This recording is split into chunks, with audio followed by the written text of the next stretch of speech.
Hello students, welcome to my YouTube channel Om Yadav study centre. कैसे हैं आप? आई होप ठीक होंगे। आज हम प्रश्नावली 3.1 का प्रश्न नंबर फर्स्ट को सॉल्व करेंगे। इससे पहले हमने अध्याय 3 का पूरा विस्तार रूप से समझाया है, आप उसको देख सकते हैं। लिंक आपको नीचे डिस्क्रिप्शन में मिल जाएगी, आप उस पर क्लिक करके वीडियो देख सकते हैं। अब आज हम पहला क्वेश्चन सॉल्व करते हैं। तो हमारा क्वेश्चन है, निम्न समस्याओं में रैखिक समीकरणों के युग्म बनाइए और उनके ग्राफी विधि से, यानी हमारे पास कौन सी, हमने ग्राफी विधि से हल ज्ञात कीजिए। हमारे पास ये जो क्वेश्चन दे रखा है इसका हल हमें ग्राफी विधि से निकालना है। तो क्वेश्चन क्या है, कक्षा 10 के 10 विद्यार्थियों ने एक गणित की पहेली प्रतियोगिता में भाग लिया।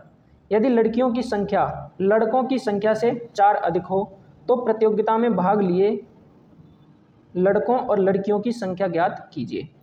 तो हमें सबसे पहले क्या करना है, दो युग्म बनाने हैं, समीकरण युग्म। तो दो समीकरण युग्म बनाने के लिए क्या करेंगे हम, आइए सॉल्यूशन करते हैं। क्या करेंगे, हम करेंगे माना लड़कों की संख्या हमने मान ली x और लड़कियों की संख्या मान ली y। अब कह रहा है कक्षा 10 के 10 विद्यार्थियों ने एक गणित की पहेली प्रतियोगिता में भाग लिया, यानी जो लड़के और लड़कियां मिला के कितनी थी टोटल 10। तो हम समीकरण फर्स्ट बनाएंगे, x plus y is equal to हमारे पास कितना आ जाएगा 10। ये बन जाएगा हमारा समीकरण नंबर 1।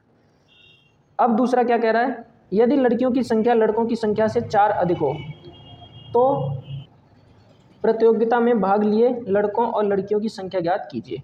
यानी लड़कियों की संख्या जो है लड़कों से कितना है, 4 अधिक है। तो क्या होगा, लड़कियों की संख्या कितनी है, y इज इक्वल टू लड़कियों की संख्या लड़कों से 4 अधिक है और लड़के कितने हैं हमारे पास x। जब लड़कियों की संख्या 4 अधिक है तो हमें क्या करना होगा, बराबर करना होगा।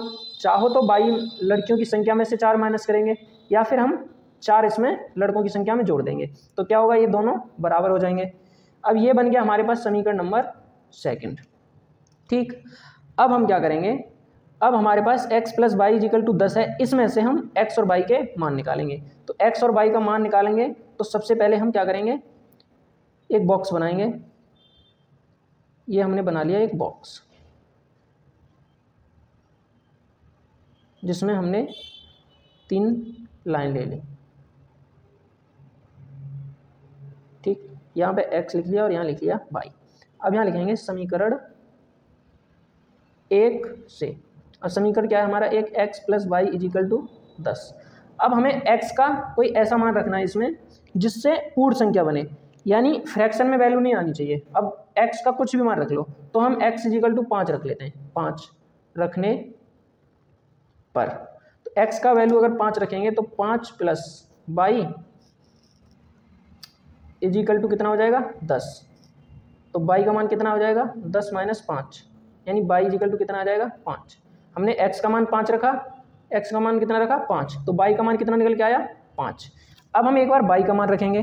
अब y का मान हम कुछ भी रख सकते हैं, तो y का मान के चलो हमने रख दिया यहाँ पे, यहीं करेंगे, यहाँ रख दो। अब दोबारा से करेंगे हम y इज इक्वल टू 6 रखने पर, y मैंने 6 रख दिया। ठीक, तो y का मान 6 रखूँगा तो क्या हो जाएगा, x plus y is equal to 10 है, तो x plus 6 is equal to 10।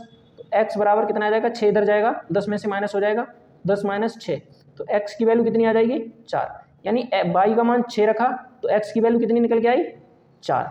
अब हमारे समीकरण से 2 मान x के और 2 मान y के निकल के आ गए। अब सेम ऐसे ही प्रोसेस हमें करना है आगे सेकंड समीकरण के लिए। तो यहाँ लिखेंगे समीकरण सेकंड से। अब समीकरण सेकंड से, तो इसके लिए भी एक बॉक्स बनाएंगे। अब ये हमने बॉक्स बना लिया। ठीक, अब ये बॉक्स हो गया हमारा। इसमें भी हमें x और y के मान निकालने हैं, 2 मान निकालने पड़ेंगे। तो 2 मान के लिए x और यहाँ पे y। अब देखो यहाँ पे भी हम क्या करेंगे, x का मान मतलब रखेंगे कोई पूर्ण संख्या जिससे फ्रैक्शन में ना आए। तो मैं x का मान यहाँ पे एक बार क्या रख लेता हूँ, समीकरण 2 क्या है हमारे पास, y is equal to x plus 4। तो मैंने x का मान रख लिया यहाँ पे 0, x इज इक्वल टू 0 रखने पर, तो x का मान 0 रखूँगा तो y बराबर क्या आ जाएगा 0 प्लस 4, यानी y बराबर कितना आ गया 4।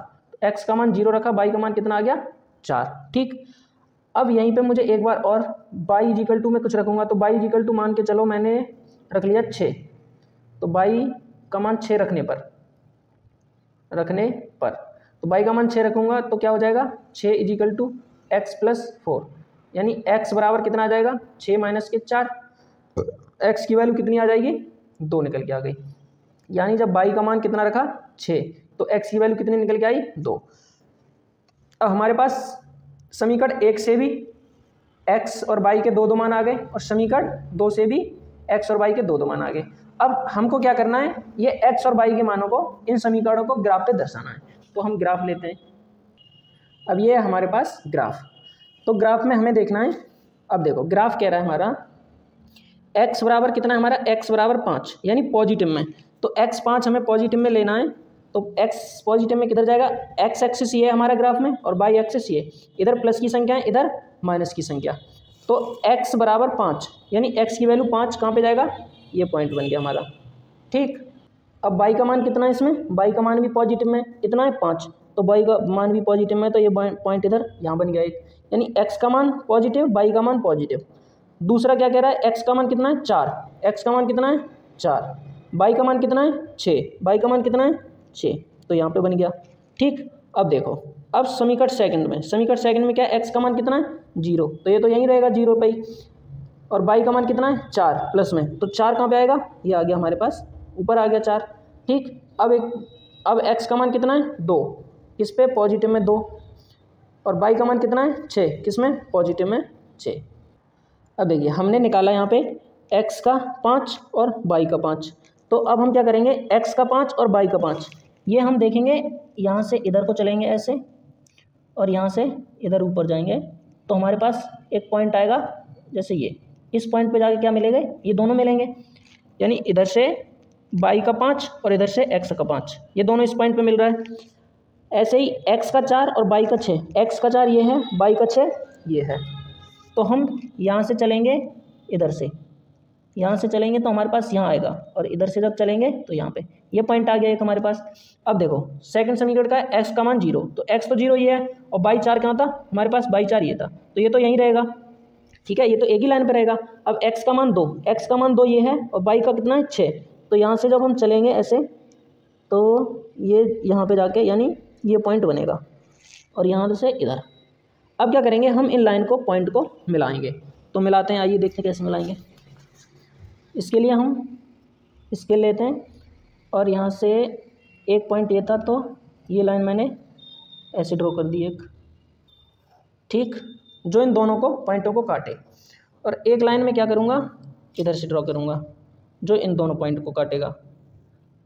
तो इन दोनों पॉइंट को काटते हुए एक लाइन ये बन गई।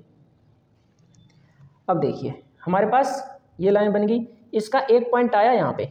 ठीक है, ये जो पॉइंट आया निकल के, ये क्या होगा हमारा, यही एक प्रतिच्छेदित रेखाएं हैं, यहाँ पे प्रतिच्छेद कर रहा है।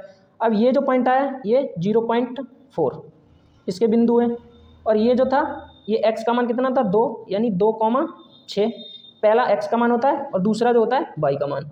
ये जो पॉइंट था इसमें x का मान 4 था और y का मान कितना था 6। ये वाला पॉइंट था, इसमें x का मान 5 था और y का मान कितना था 5। ये हमने इस पर शो कर दिया।